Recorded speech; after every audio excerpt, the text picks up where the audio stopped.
All right. Good evening, guys. Ken at Tortoise Capital. This is the Foundations Q&A for March 19th, 2022. I think this is week 9 for this course. So there'll be one more after this one for this batch of folks.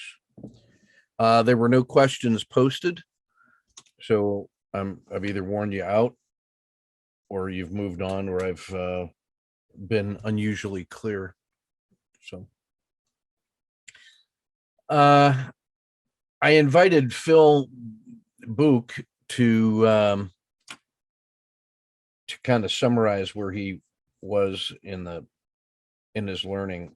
What did he wish that he had known beforehand, or how he's doing? So this was, I thought, a pretty helpful thing to review today.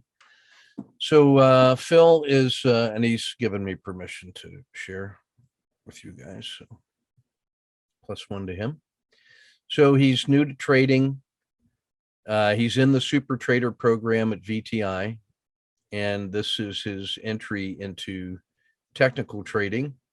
And this is really an exercise in knowing thyself. So he's taken the opportunity to heart. The unconscious incompetence is very real. He recognizes that we have a lot of material here and that we have developed expertise in what it is specifically we're doing. So this is a reminder to himself to continue to breathe and be prepared for long haul major learning experience that'll take many hours. So he has been doing a combination of, as I recommend, a combination of the daily videos. He recommends that you watch every one of them, because that's the live workshop. And he's also watching the core foundations videos for a broad overview of the terrain. The first, recognizes that's the first step towards engaging the material. So if this is step number 1, this is really his first iterative reflection. And, in a series of spiral learnings. And what we want is to make progress through time and increase understanding as we spiral around the material on the way up. Yeah. He says, I'm not ready to climb the mountain yet, but I can look at the mountain and respect it while I'm getting comfortable walking in my hiking boots on flat ground, and to get familiar with the feel of the backpack on my back, etc., which resonates really strongly with me as a metaphor for climbing the mountain, because I really look at what we're doing as climbing a mountain.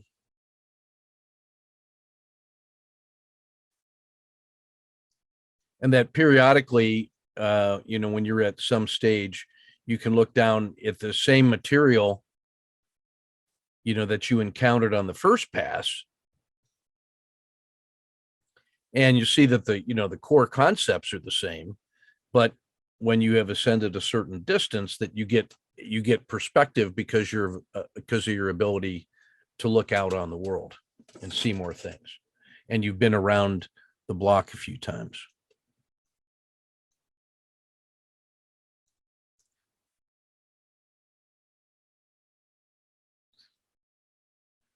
Learning the tools of the trade is key. TC 2000 isn't required, he notes, but he finds it easier to learn when he's using exactly the same tools that many of us are using. And the KL bundle, despite a price tag that seems a little intimidating up front, is exponentially accelerating my understanding of how to build charts and how to translate concepts into algorithms and software. It's not mandatory, that's correct. But for someone new like me, it gives an extra foothold and handholds to grip. So I would acknowledge all those. So this is where he's getting into, this is kind of like personal learning style.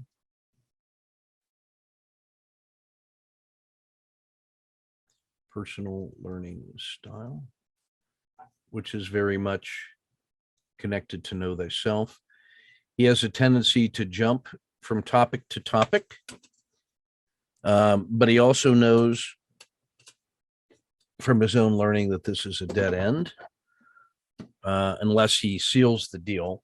On the other hand, he says, hey, I've discovered over my lifetime that learning one bit of a topic deeply creates hooks that makes it easier to understand related topics. And then I can learn other topics that are separated from the original until I have a basic overall version 1.0 strategy. So that's almost like what he's talking about is doing selectively deep, almost like drilling sample mines across the body of knowledge, and then connecting those to build a framework in which he can fill in the gaps in the spaces in between. So he gets a combination of depth and breadth, and that the depth allows you to make those connections later on when you go deeper in other areas. So that makes sense to me. So he knows that he has a gap where he's impatient to start trading, but also overwhelmed by the sheer volume of knowledge. And he needs to work through that gap. And he refers to a video from Ira Glass that works very well for him. Happened to be telling a story about storytelling. So what I would say on that is I'd also invite you to take a look at what Tim is doing, and that, he's, if that's the upload of the install program, what Tim is doing deliberately, which I advocate, is start with sample trades and applying the concepts early, posting those in order to get feedback now before it gets too late. Then as he gets chunks, what he wants to do is, yep, check, got it. And then the next one and the next one and the next one. And he's building sequential knowledge in that way. That is consistent, by the way, with the what we would call the the adult learning model, or the experiential learning model, the ELM. And this is based on the work of David Kolb.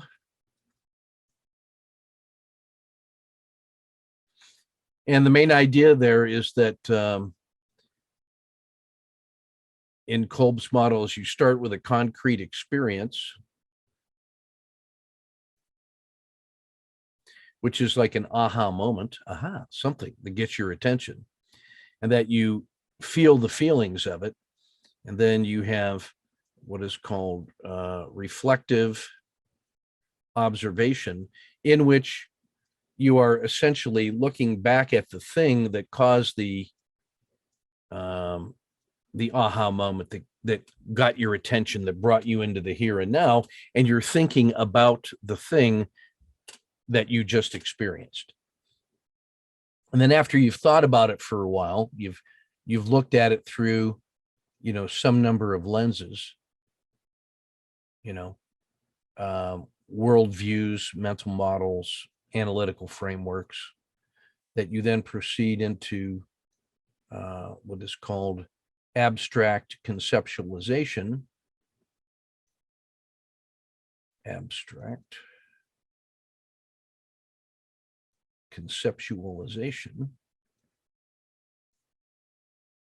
in which the theoretical understanding, the conceptual understanding that you got from the reflective observation, thinking about that thing, if this was a thing that happened, with some evidence and data and details and feelings around it, and you've now thought about it and looked at it from different angles, we're now ready to take that thing and drop it into the larger worldview that we have. How does this thing that I have now spent some time thinking about, how does that fit into the larger world around me and my larger vision of how the world works, my larger understanding.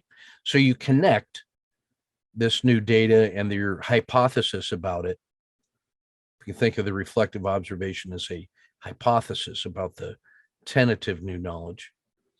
This is where we then compare it to the paradigm view of the world, your larger view of the world, abstract conceptualization, and we fit it inside the larger theory. Once we found a nice fit, like that puzzle piece has now fit into the larger puzzle. You know, if I have this, some kind of this view of the world, and I now have this puzzle piece, I can now say, here's where that is now additive to everything else that I have in this worldview. I've expanded my knowledge base a little bit, filled in a little more of the gap. Well, is that correct? Well, then we get into active experimentation. Active experimentation. And so this is a test of the goodness of fit of this new hypothesis about the thing that you were studying. Does this thing actually work the way I understood it? So you put it into practice with a test. So that's what Tim was doing with the paper trade that he did on the third day of learning the material to see if he got it right, and if he was using the words correctly, and if he was reading the charts right, and he was applying the terms of art correctly. That is an example of active experimentation. And then when you do that, you have closed the loop on this one cycle of experiential learning, in which you start with this thing that got your attention and was emotionally enriched. You thought about it. You then placed it into the larger context to harmonize or reconcile in your theory of the world. And then you ran an experiment to see how it worked. Does this new understanding of mine give me the ability to perform in the world? Does it make sense? Can I do something with it? Is it practical knowledge? So in the Kolb learning model, experiential learning model, in order to create learning that lasts, he says, you need to go through all of these stages and phases. He also says that there is that we have learning preferences based on nature and nurture.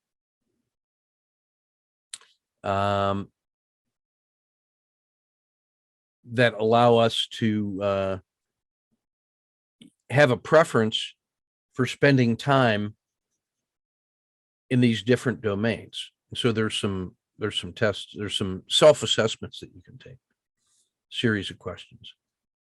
And it gives you sort of, if this was the perfect middle, it gives you a calibrated score on this CE, RO, AC, AE continuum.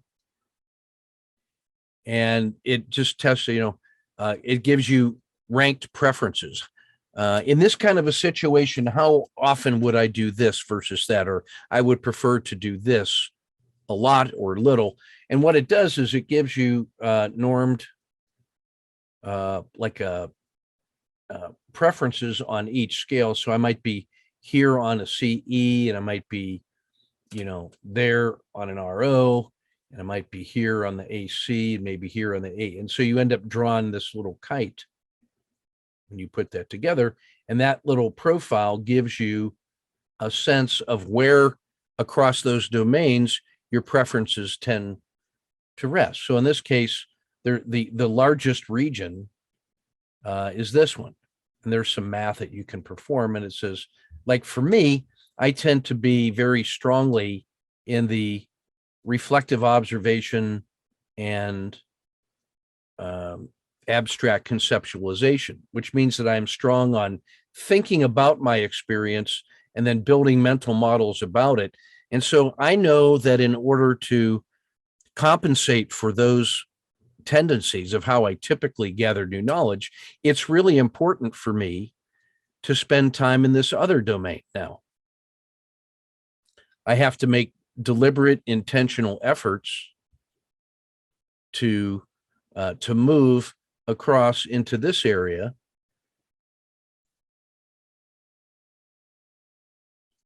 and spend time in the active experimentation and how does it feel. So I know that for knowledge that lasts, I have to start with my initial tendency, and I have to account for practical application in many, many times, because I tend to get bored easily, that it takes just a little bit of a concrete experience to launch me into the thinking about it heavily. And I know to deliver a system, for example, I have to make sure that I test it early and often to see if it even feels right, because I know that what is going to make sense is how I trade it in the real world, where I'm getting a lot of feedback from the market, right?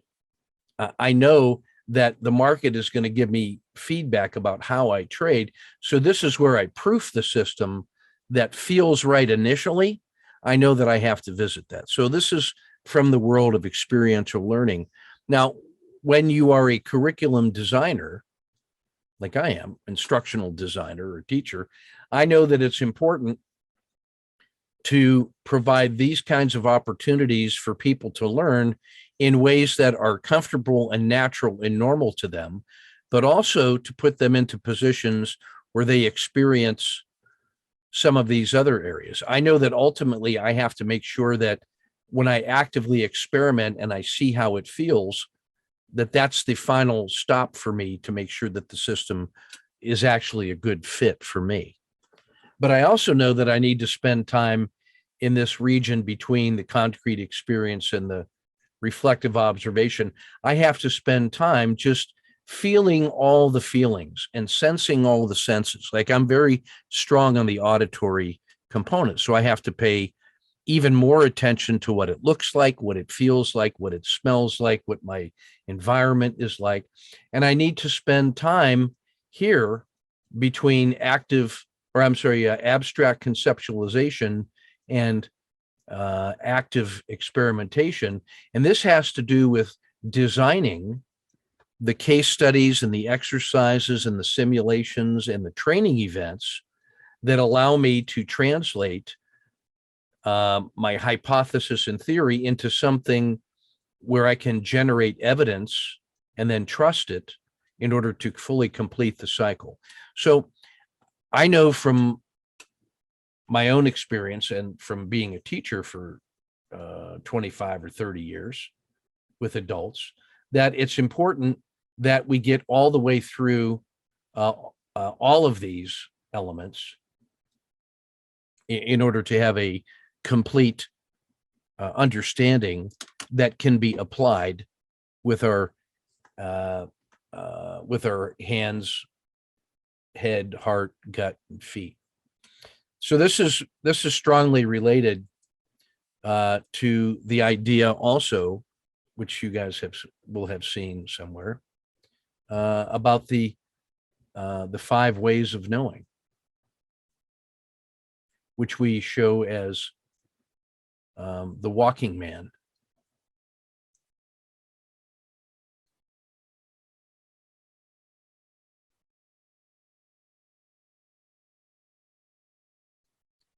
So we say, the walking man in his little personal space, in what's called the peri-personal space, at the limits of perception, that there's knowledge of the head, which is sort of the rational conceptual.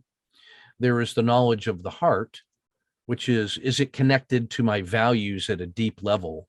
Am I aligned with my purpose and mission and my optimistic self?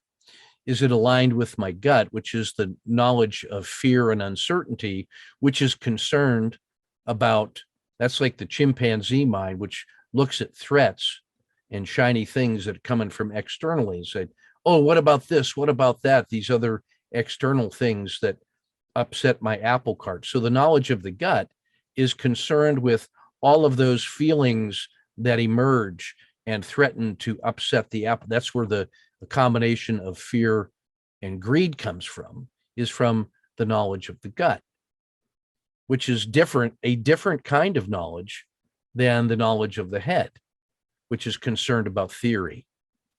And it's a different kind of knowledge than the knowledge of the heart, which is concerned with values,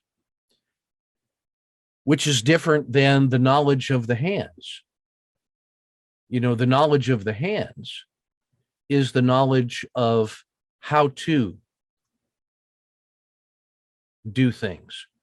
Can I make it work? Do the pieces fit together under my hands? Do I have the right tools and the frame of reference to be able to execute efficiently and effectively? That's the knowledge of the hands. And then there's the knowledge of the feet, which is the knowledge of how to go.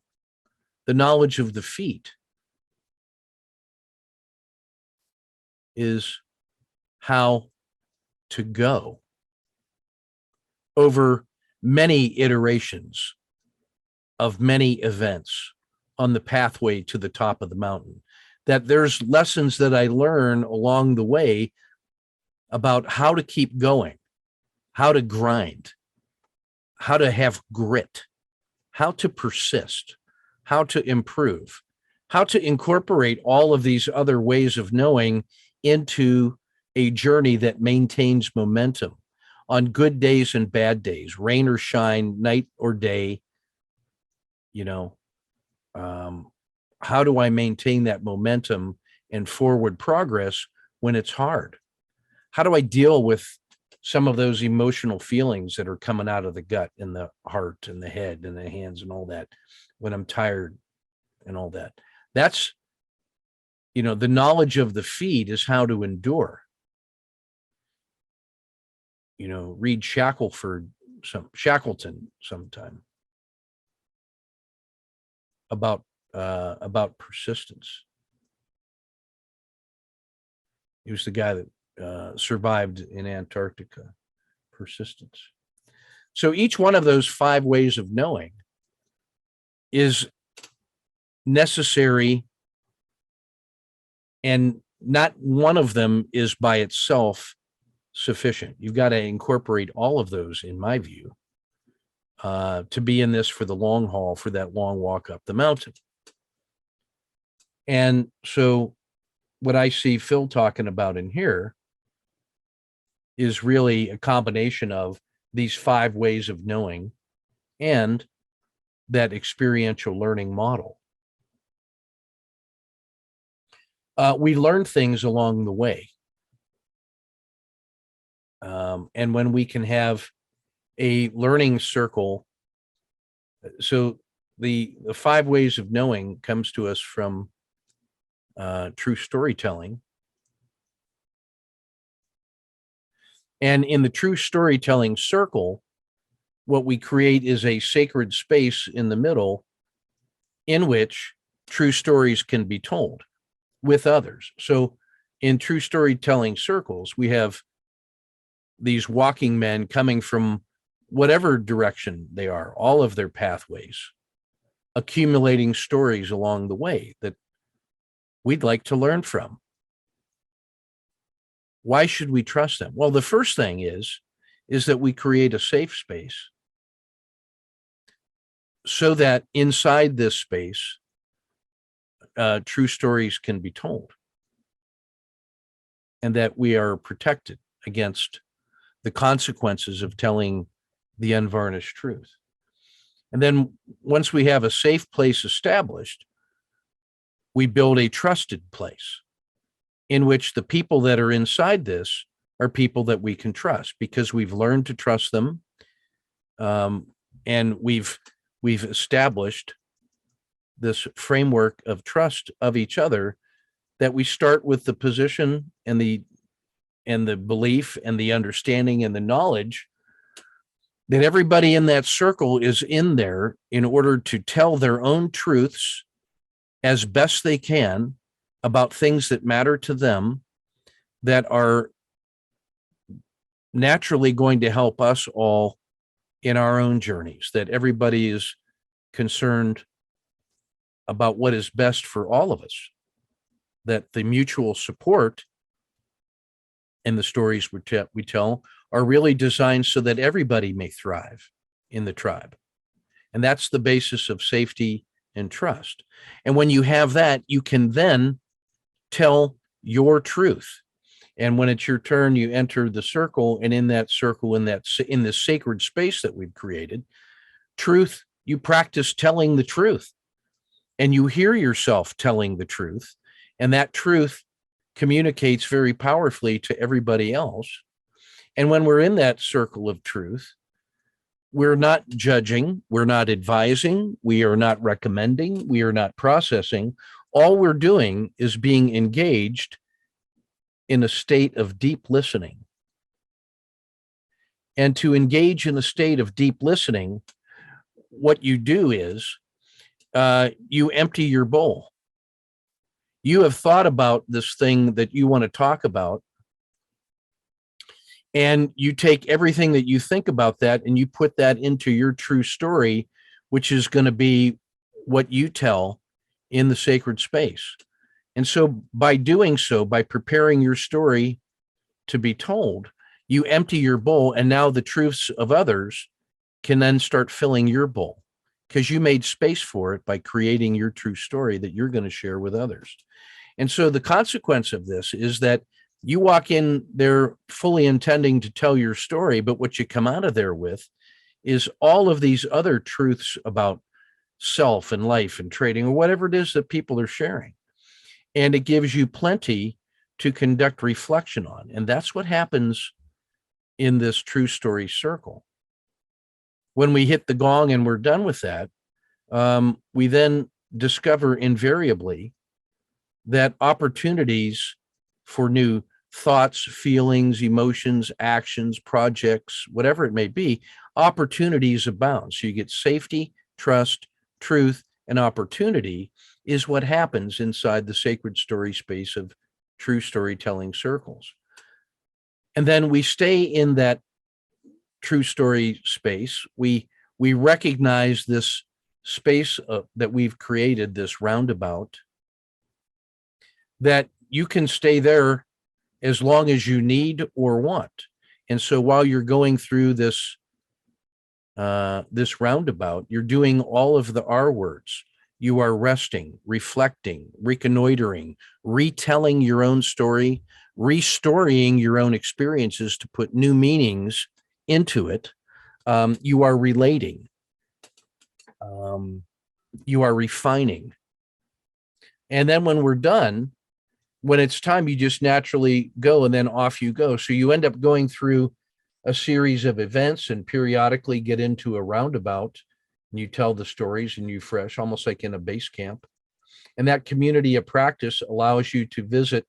You're always one Zoom call away from these roundabouts that allow you to rest and reintegrate and refurbish and refine and re-understand and reimagine as you're making this travel up the mountain. So safety, trust, truth, and opportunity are the characteristics of the community of practice that we are building using true storytelling principles that feature deep listening on your part, and then allow you to experience and reflect upon the 5 ways of knowing: head, heart, gut, hands, and feet, which now enable you to proceed on this journey to the top of the mountain.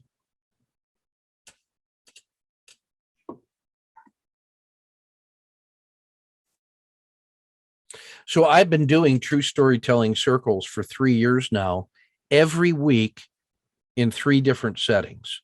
One with my doctoral mentor and the scholars of true storytelling, where we investigate theory and practice and spread the good news. Another one where graduates of those programs enjoyed it so much that we wanted to stay together and continue to work. And so every Monday, I work through that with those guys for 90 minutes. And it's one of the priorities of my week, to include one of my spiritual guides, Native American medicine man, who is helping me in his own special way on my own spiritual journeys.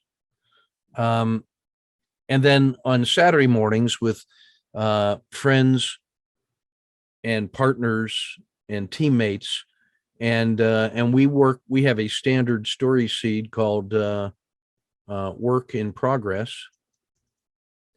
And each of us in that circle, if this is our conscious mind or whatever, each of us has deep levels of work and things that we're working on. And so that work in progress, we just pick one of those things that we're ready to talk about. We create a true story out of it. We get into that circle, that sacred space. And then we just, whoever shows up Saturday mornings, we talk about those things in the true story circle. And the only thing we don't talk about is trading in that sacred story space. There's a lot of good things going on in there. And we wouldn't miss that for the world. That's the one that I do on Monday is we use a slightly different process. Instead of just having a standard story seed work in progress, what we do is we have nominated one word story seeds, and that's our list. And so so whatever the story seed happens to be, that might be reflection or forgiveness or whatever it may be, we think about that word all week. And we think about all the different ways that it has encountered our life or engaged with it. And we think about that, and then we end up coming to the circle ready to tell a true story about, let's say the word was forgiveness. And we talk about what forgiveness has meant to us in the form of a true story. And so invariably, I think I know what forgiveness means to me because I've thought about it, forgiveness. And I've taken my experiences and memories and chewed on it and turned it into a story that I want to share that's totally true. And then I bring it into the circle. And then I hear all these other guys talking about forgiveness in their life, and it invariably sheds new light on what I thought forgiveness. I thought I knew what forgiveness meant to me, but it turns out that the things that they say resonate with me at such a deep level because I've cleared this space. All of the mumblings and fumblings and stumblings about forgiveness, I reconciled into a story that I wanted to tell. And then that leaves my inner space completely free to listen deeply without judgment. And when I hear these guys all telling their stories about forgiveness or whatever it may be, all of these stories start populating. And then that starts resonating with all these other memories that I had forgotten or didn't see the connection. And so it's not unusual for me to have to take a nap or take a long walk to think about new elements of forgiveness, not only the story I told, but the stories that I heard. And that is such a profound gift that you get aligned with who you are and you realize that there are depths to yourself that you weren't aware of or had forgotten. And so it's like each of these guys is shining a light with their little candle. This little true story that they're shedding is these lights that are shining into your own living space. And so we're not there to give each other advice. We're there to receive the profound gift of truth that everybody is sharing. Well, it turns out that a lot of the key words that we have and that we use to understand our life are all richly connected to many, many different stories in our lives. And so there's a lot of separate little stories that this story might have said something about this and that and about that one, but this one said something in a different way.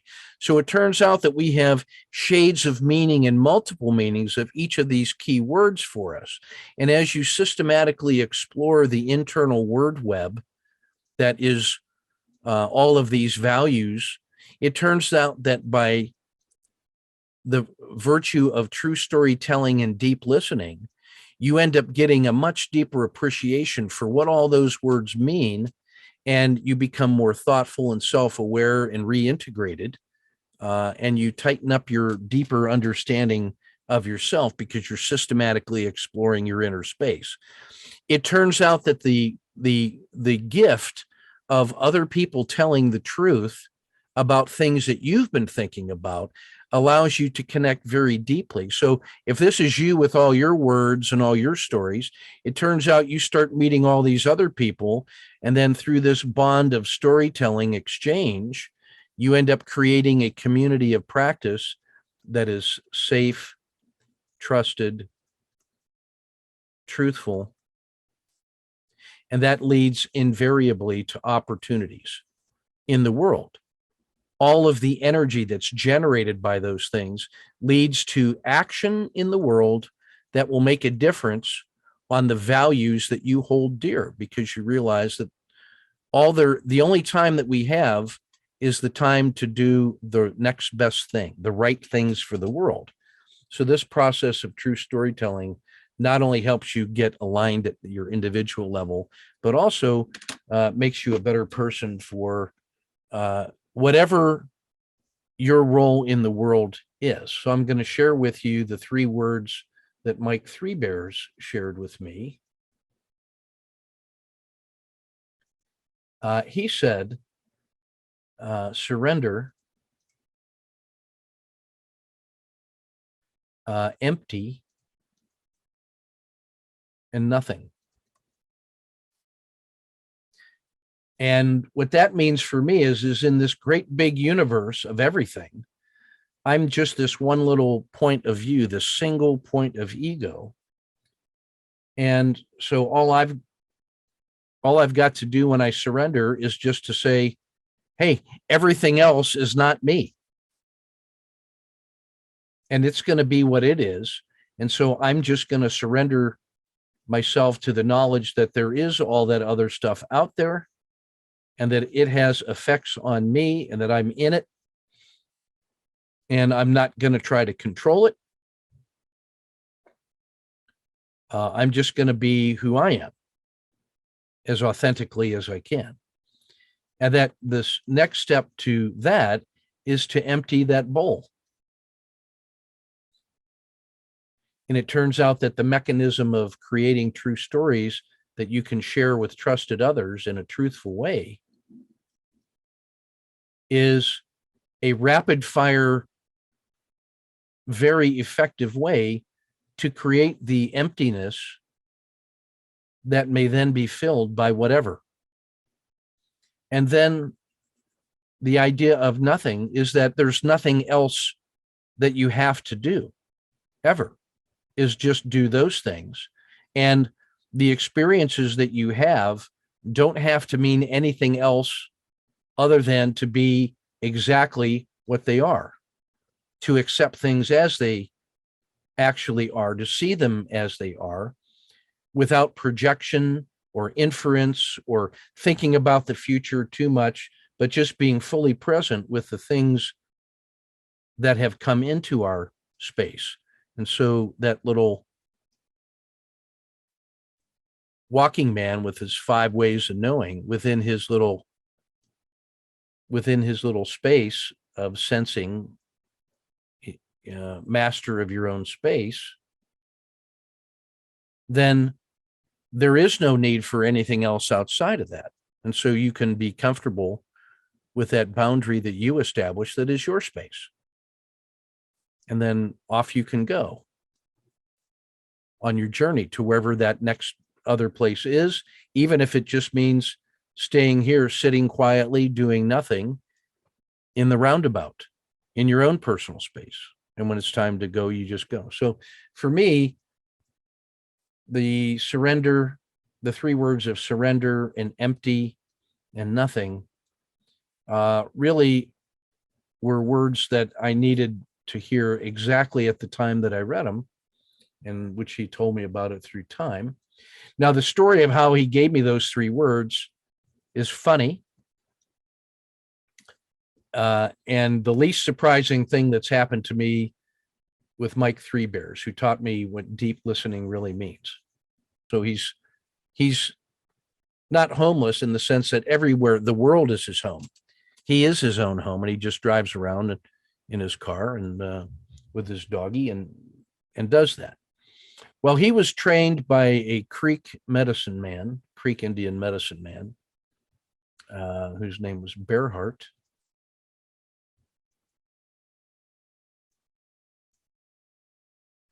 So Bearhart trained Mike Three Bears.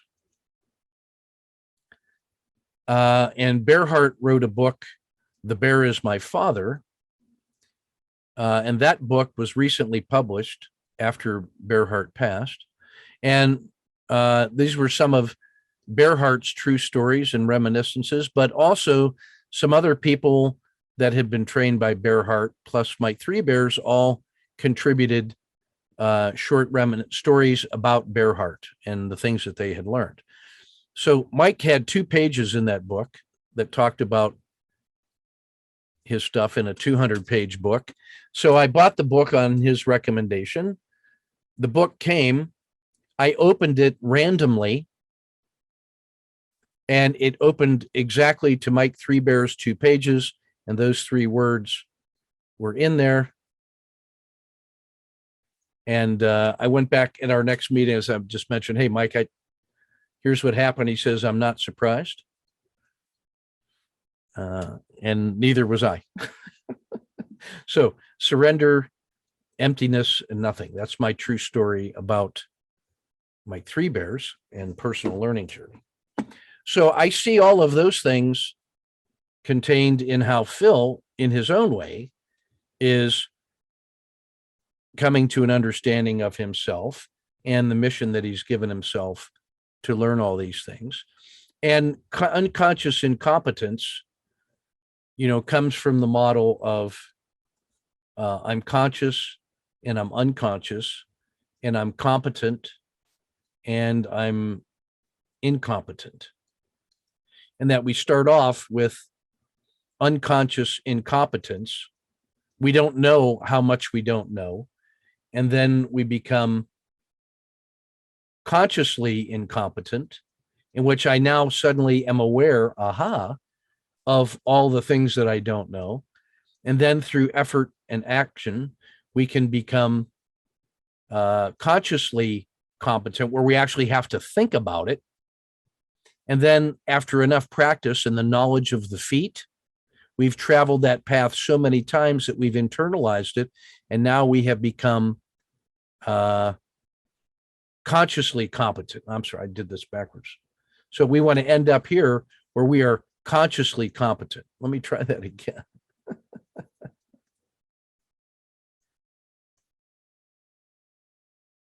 I always draw this backwards. So this is conscious and this is unconscious.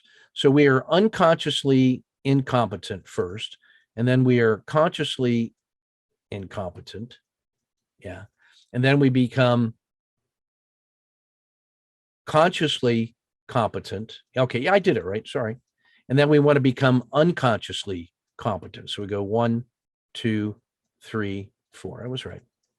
When we are unconsciously competent, that just means that we are in that state of grace, or the Wu Wei. Unconsciously competent means that we have internalized the skill and it has become second nature. It has become force of habit. We don't even have to think about it. So you can think of that as you go around the mountain and you're acquiring skills.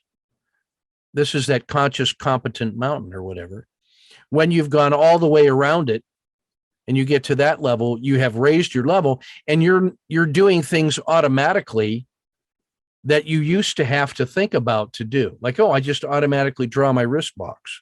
Or I have the machine do it so I don't have to even be conscious about it. Or I've turned it into a battle drill so that at the sound of a chime or the touch of my palm, I can get into the 0 state in 1 second and be instantly ready to trade. I don't even have to think about doing it, because when I hit the chime, I've internalized it and I have become unconsciously competent. I have taken that out of my conscious cognitive processing. So if this represents my brain and I have some level of conscious awareness up in here, I can focus on 2 to 7 things we know, less if you're under pressure. And then down in here in the monkey mind, or in the force of habit, or the practitioner's skill, the craftsman's knowledge of his hands, he's offloaded most of his thinking into how it feels, and he can carve the wood with his hands and the way it feels and sounds without having to even be aware of it, because he's done it so many times. That is the competence of a craftsman that is aware at a deep, deep level. We know this from the work of Gary Klein, who has looked at the study of mastery and what it's like, and how basically only about 30% of a genuine expert's knowledge are they even aware of. We call that explicit knowledge. And then tacit knowledge. Tacit knowledge is what you learn along the way of the warrior, of the journey. There are things that, as you're going step by step, that are just happening at the unconscious level, that you're making adjustments. Like when you have a backpack, that thing, you will learn how to adjust how you carry it so that it doesn't hurt as much without you even being aware of it. That's just an adaptation that your total learning system accommodates. You might be up here thinking about things in your little word cloud, but at the body level, at the hand, the heart, the feet, the gut, you're learning things all along the way that you're not even aware of. And Klein's work shows that genuine experts are only consciously aware of about 30% of the things that they are doing that make them expert, and that you have to have a knowledge engineer that helps them get down into the gut level of knowledge to extract those pieces of tacit knowledge, so that we can take their tacit knowledge, make it explicit, and from that create truly expert systems that we can then model and teach to others. So one of the things that's happening when you guys are posting charts and you're going through the stuff and you're writing down things you're observing, and I'm writing the things that I'm observing, what you're saying about what you're seeing is triggering things in me to say explicitly what I'm seeing. That your experience is helping me to find things that are important, that trigger. I'm looking for the things that trigger me about how you're trading, because then that helps me make it explicit. And from that, we can create rules. That's exactly how the Wu-Wei exit strategy developed. So it turns out that the partnership of the student of the teacher, the student has become the teacher, and the teacher has become the student, and we have a reciprocal relationship about how to make progress together. That's what happens in a true story circle, when everybody is telling the truth as they see it and are exchanging information as best we can, as truthfully as we can, for the explicit purpose of everybody helping everybody else for their benefit. I'm not here to learn things so I can sneak away and become excellent on my own over here. I'm trying to share what it is that I know, because when I do that, I'm emptying my bowl. And then that's giving me room to learn new things from what you guys are seeing and saying. The way you guys are learning is helping me become a better teacher. That's why I asked Phil to write this document about how the learning is going, so I can find better ways to teach. One of those things happens to be this discourse. This little discussion is me trying to be a better teacher about the way that we all learn as humans, and the relationship between teachers and students, between novices and experts. It turns out that when you start off on the path to mastery,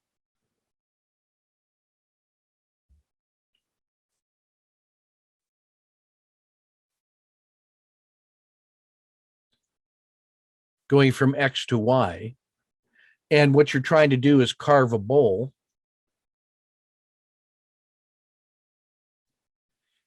You start off seeing the bowl and trying to carve it, and you learn and you learn and you learn. And each time your understanding of the bowl, the ideal bowl, and what you're able to carve with all these little iterations of bowls along the way, until you've made all the mistakes that there are to make and you've learned from others. And now you've achieved some level of mastery. You're a black belt in bowl making. And now you're trying to teach the next student that comes in, X prime, and you say, well, here's what it's like to carve this bowl from, here's what I see.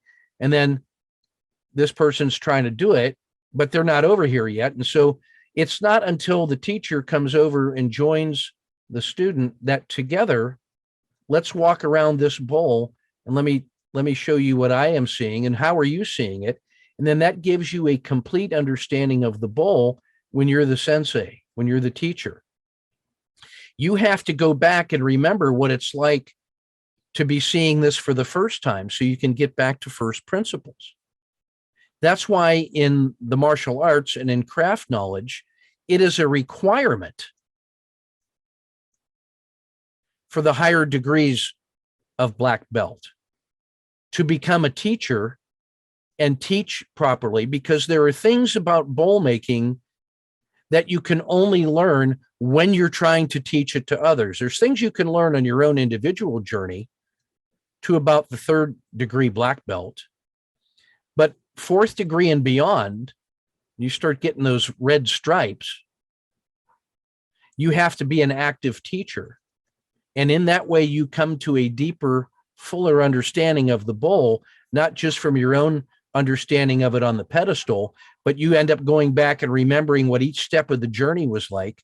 And so that constant up and down the mountain and round the mountain and helping others and being helped by them is what gives you the complete understanding of the human condition with respect to bowl making.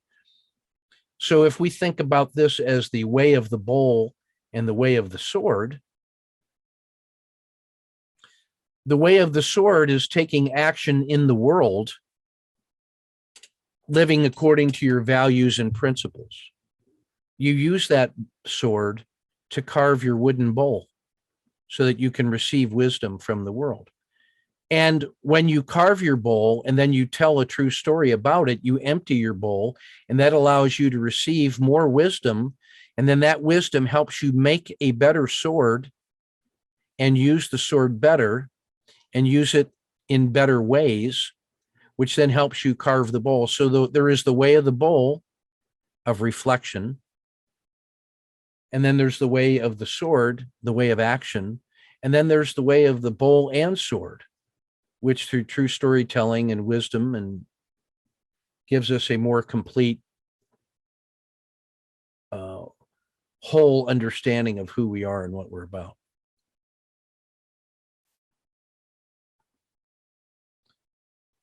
So to get back to Phil's prompting, following up on the ideas above, he recognizes there's a huge body of work, and approaching it all was a challenge. Part of it was his own obstinance, persistence, I would say, because I do offer a number of different ways to look at things. And he felt the need to challenge them all and debate all of them in our own head. And so for about 3 months, he's been reading and studying. And in retrospect, he would say, oh, my most optimum approach would have been, hey, watch the daily update every day and be prepared to not really understand much on day one, but just let it. It's like, I'm out here in this storm and there's all these little drops of rain and I'm just getting wet.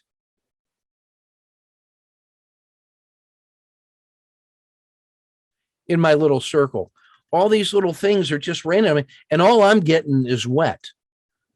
Yeah, but you're on the journey and you're learning with the knowledge of your feet of how to get wet and keep going, and how to pick up a couple things at a time and pick up nuggets along the way, and you keep going.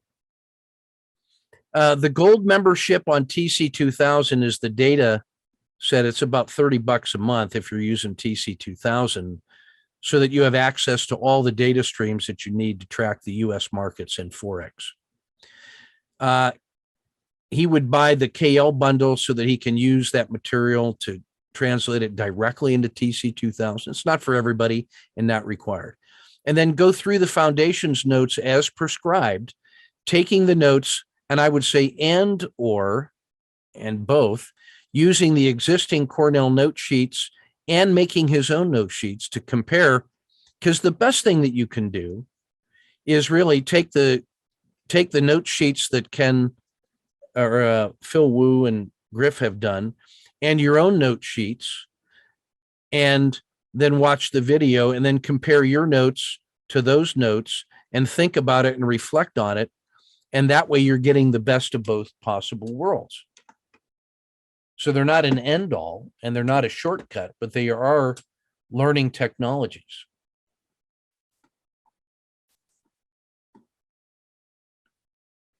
And then going for each of the ideas that he's working with, look for the entry in the glossary, especially if they're highlighted, to make sure that we understand this language that we're building is a living organism. It's a living technology. And the language are the words and how we use them and how they fit together. And it's not static. It is a language in use. It is a tool that is used by the using of it. And it's a tool that shapes the tool user. So now what he's learning how to do is to take the TC 2000 framework and then do his own idea that resonates with him based on our ideas, but is also personalized so that he can start getting his inspiration and reflective moments and learn how to engage with the tool. He's starting to carve wooden bowls and then see how that idea connects to the ideas as laid out in the 22 strategies and frames that are in the bundle.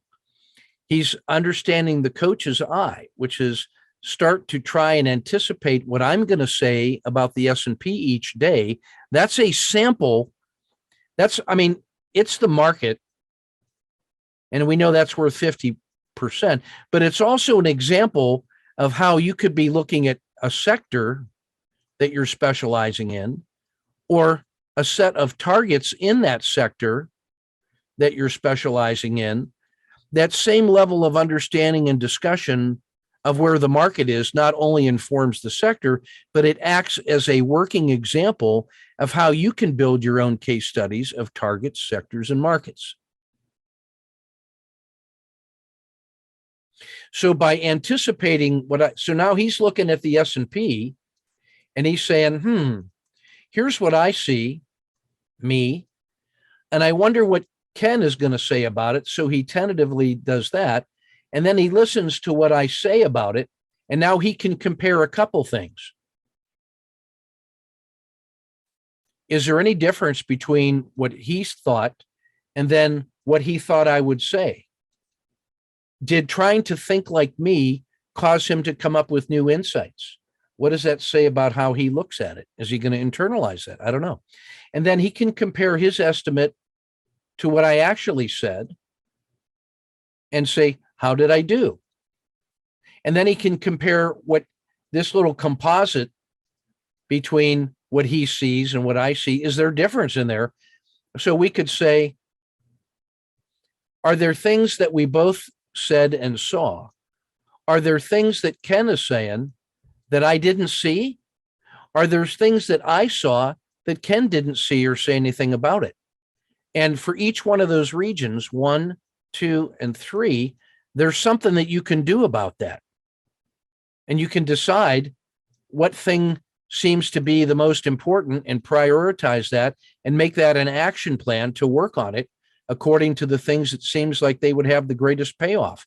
If you're not sure, you could ask somebody and have a discussion with your accountability and learning partner. That's how you do it.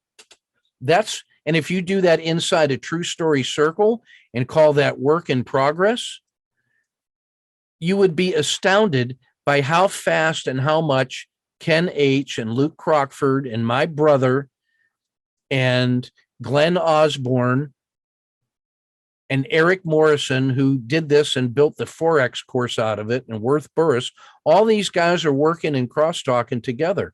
They don't even need me. They like me, I guess, and they keep contributing. But that's how you get this done. So it's not just you, but it's shared with your trusted others. So his plan of going forward is he's already starting to see ideas and frames that could be trades. He's waiting for the swing trading class to do the actual trades, since he's still working on the foundations. He knows himself and knows that his best method of learning is waiting for the foundational knowledge to be sound enough and solid enough personally before trying to build the next level of the house. And that has to do with the idea of the concrete experience, the RO, the abstract conceptualization, and the active experimentation. My spider sense is that he needs to be really grounded over in here between thinking about what he's learning, taking the idea or the insight or the question, thinking about it, doing his own work. Then and only when he's solid on this does he want to start thinking about active experimentation, because he doesn't want to prematurely do that until he believes that he's got a solid foundation of theory upon which to build a program of focused action to gain insights that he can think about the evidence and rebuild that. So I would already tell you that in his preference, abstract conceptualization is absolutely foundational.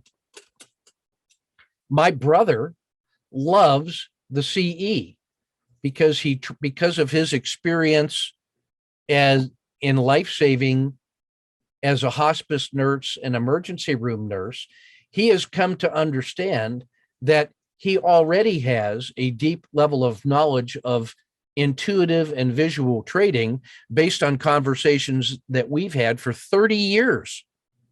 And so he is quite comfortable to work in the world of abstract conceptualization and active experimentation with small position sizing, and uses the evidence that is generated by that to think about it quickly and to build theory on the fly on the basis of what comes out of the experience of his learning. Guess which one of these ways is correct? Both of them? Neither of them. It matters for the individual and their preference. And so what I'm doing with my brother is ensuring that he understands the reflective observation and abstract conceptualization. And what I'm encouraging Phil to do is to start experimenting sooner rather than later, so that he can also not get stuck in analysis paralysis. You saw Tim, who is already on the second day, is demonstrating a pretty deep understanding of the couple ideas that he wanted to get that were foundational, and said, did I apply that correctly? And now he's building little bricks of knowledge, and he's building a foundation based on bricks. And so he's getting, if I was an architect, he's building a frame and now starting to build little pieces and then a lattice work. And then he can fill in the gaps. That's essentially the same thing that Phil was describing, a structured approach to being both broad and deep. So Phil concludes by saying, hey, he knows other people are very different. You know what's really helpful is when you have a learning and accountability group that has people from all the different dimensions, and their strength is your weakness, and your weakness and your strength is their weakness, and you get that collaborative learning circle going in the principles of true storytelling. Safety, trust, truth leads to opportunity. That's why I spend the time today. Fail often.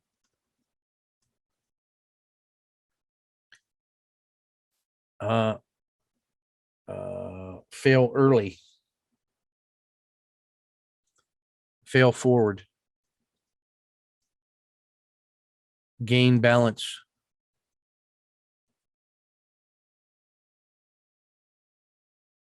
learn to walk,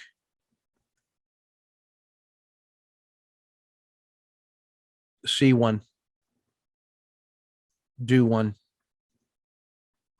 teach one. That's the medical model. That's the nursing model. That's what my brother's doing on that side of the curve. So be open to the possibility of those 5 ways of learning, 5 ways of knowing. Where are you spending all your time? Can you learn to spend time in all of those domains and get some synergy on your path? We'll see. That's what it's about. So what do you need? You need a trading journal,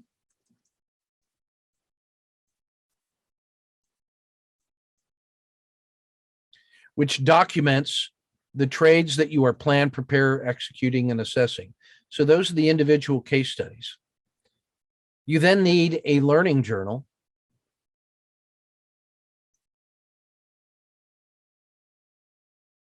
which is the systematic approach to assessing the plan, prepare. And then you need a to-do list, which is your action plan, which is a list of all your things that you got to do in some kind of priority that makes sense to you. And one of the things on your to-do list is to reprioritize. So things that come out of your training journal and learning journal end up going on your to-do list. And your to-do list should include some kind of work in progress, a management system that allows you to pick 1 or 2 or 3 things that are going to be work, and you get to completion, check, and then that creates the next thing ready to go. You can find out what your span of control is for work in progress. Are you always starting things and bopping around and never get anything done? You got too much work in progress. So study Kanban, which limits your work in progress, efficiently gets things done, get them done, then move to the next thing. So it pulls things forward and you optimize your production. Get to closure, get things done so you can move to the next thing. Kanban is how you do that. But now you need a reflection journal, which allows you to periodically step back from the noise and think about all these things that you're doing and who you are.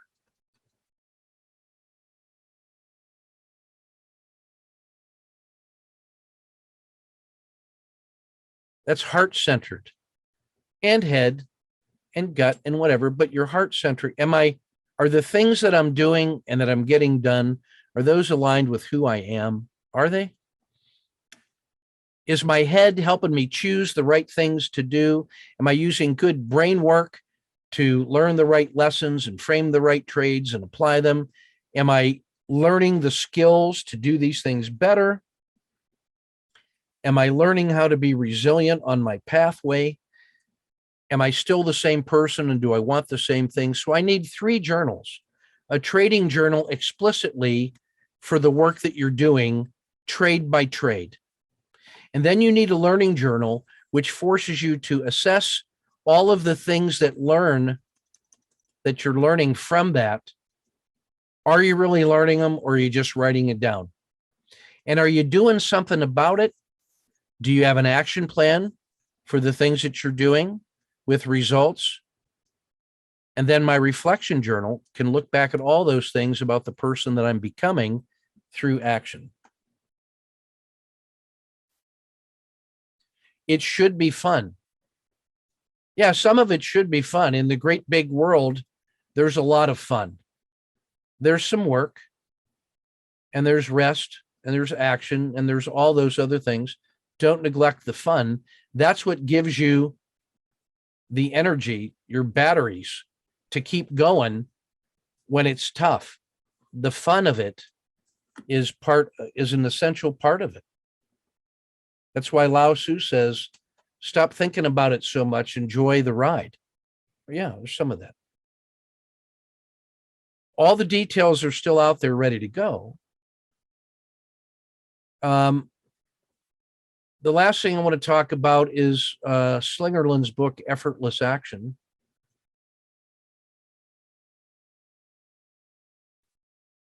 Or the search for Wu Wei. And Lao Tzu says, be the uncarved block, the original piece of wood. It's called P'(U), Pooh, like Winnie the Pooh, the uncarved block. And that the pathway to effortless action is to just go back to the original source. Don't worry, be happy, live in the moment, trust the yin and the yang, don't overthink. On the far side of that circle is Confucius,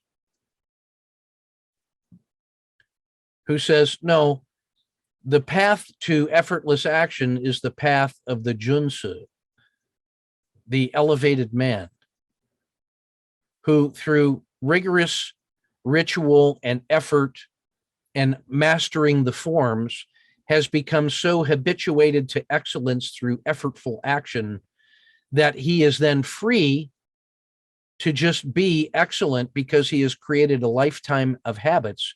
And then that's the path to get into the Wu Wei state.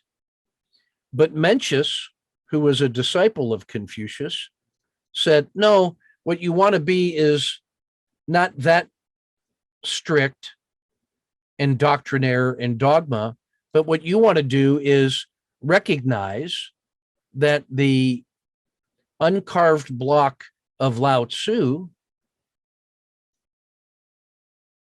is actually a living, breathing thing, and that there are green shoots that come out of that are promoting growth.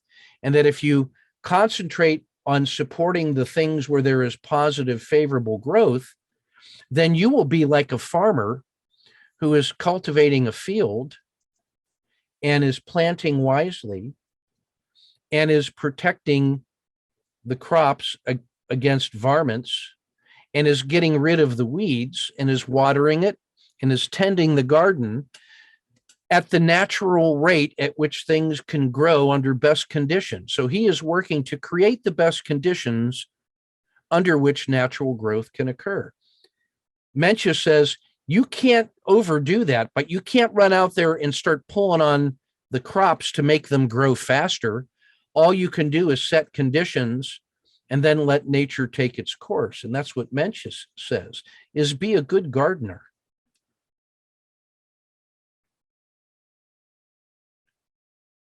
And eat of the fruits of your labor. And then Chuangsu. So Mencius is a follower of Confucius, but respects some of the Lao Tzuisms.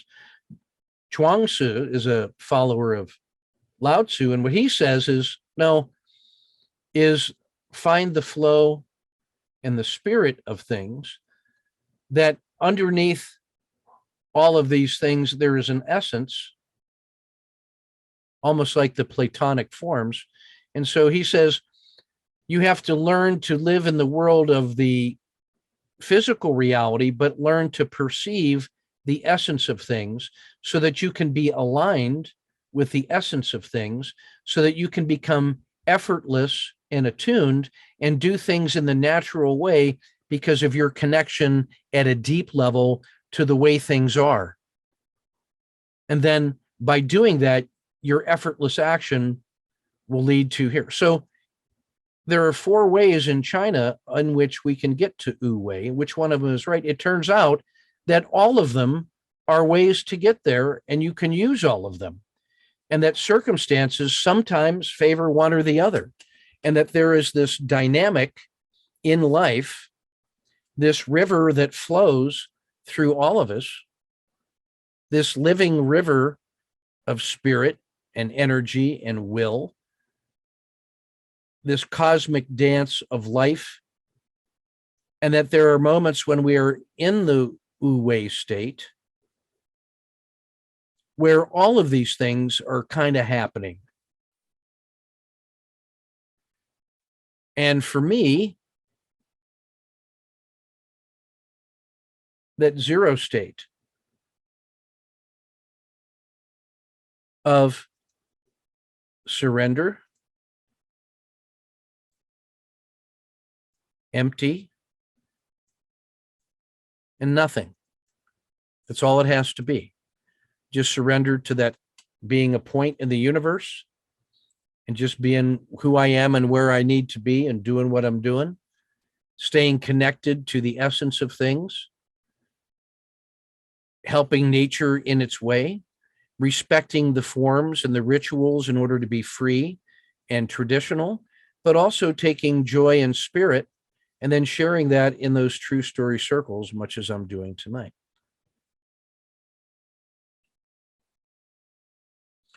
And Phil says, hey, when he hears me say, look how easy this is, that doesn't mean that I'm a dummy because I can't follow it right now. It just means that mistakes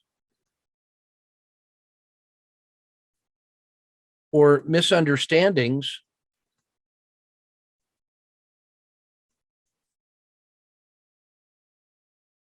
that's simply the location of learning.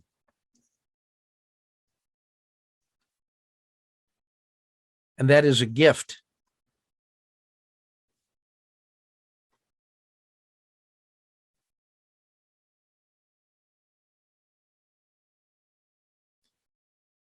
So we must simultaneously forgive ourselves for the mistakes that we're making and have gratitude for the mistakes that we're making because of right thinking and still do our best. It's the intention to do well and do good and aiming for excellence.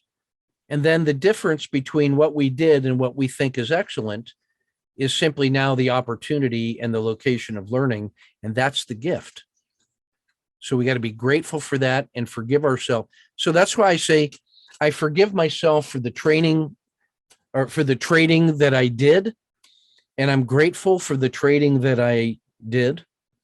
And at the start of the day, I forgive myself for the trading that I'm about to do. And I'm grateful for the trading that I'm about to do.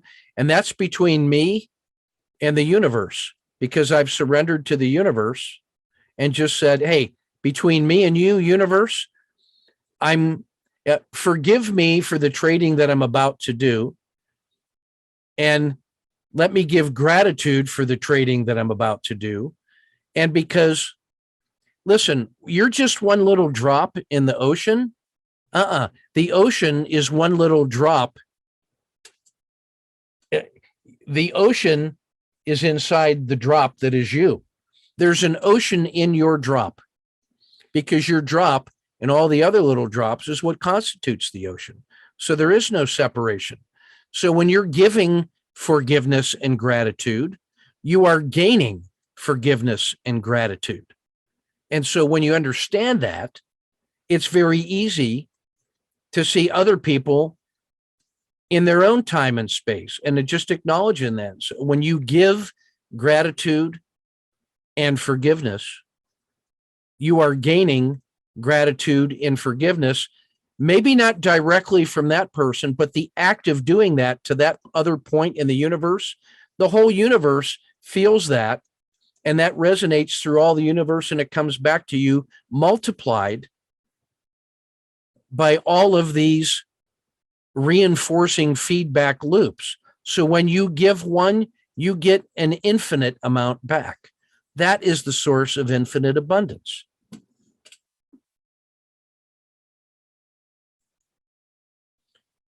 It should be fun. So here's the power of words. Take should all be fun.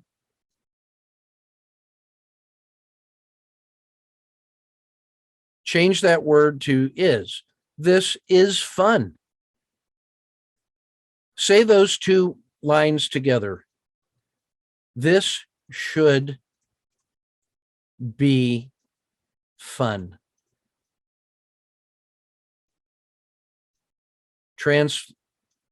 Transform.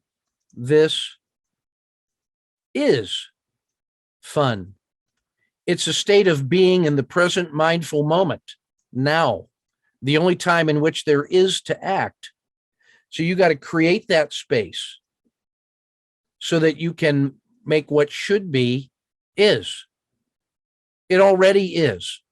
It's just waiting for you to feel it. The fun is already there.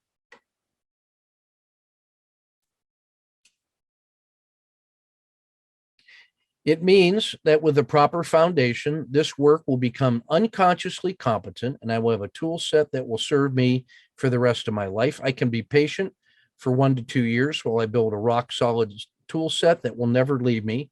And I can envision the life I want to build and the time, and that it's worth that time to do that. I want you to think of a mountain that we're climbing, and that there is a road, a super highway, and there's a little city over there with all the smoke and whatever, and other little villages. And next to that super highway, there is a river that flows from that mountain.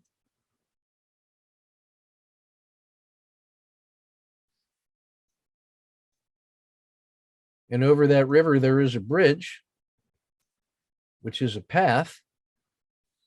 And then along this, there is a path less traveled. And there are all kinds of other bridges. And then over here, there is next to that, there is a little hut. And in that hut, there is a dojo for practice. And then there is a shade tree.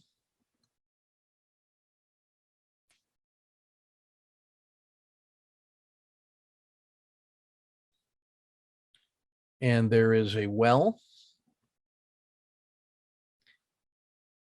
And there are fields to cultivate with things that are growing all the time that you can just come and eat for free, and you can rest when you need to. And there's woods over here for hunting. And there's a great big barn filled with tools and a library. And this little place is a place for you to rest on the way as you figure out your path up and around to the top of that mountain and come down and tell and help others. And that's where we are. My little dojo for right now. That's the space I create and where I live and what I do and how I get there and back.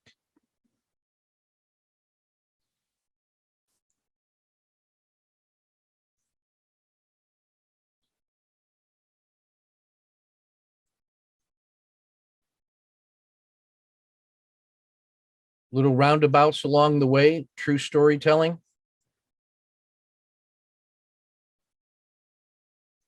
Let's go.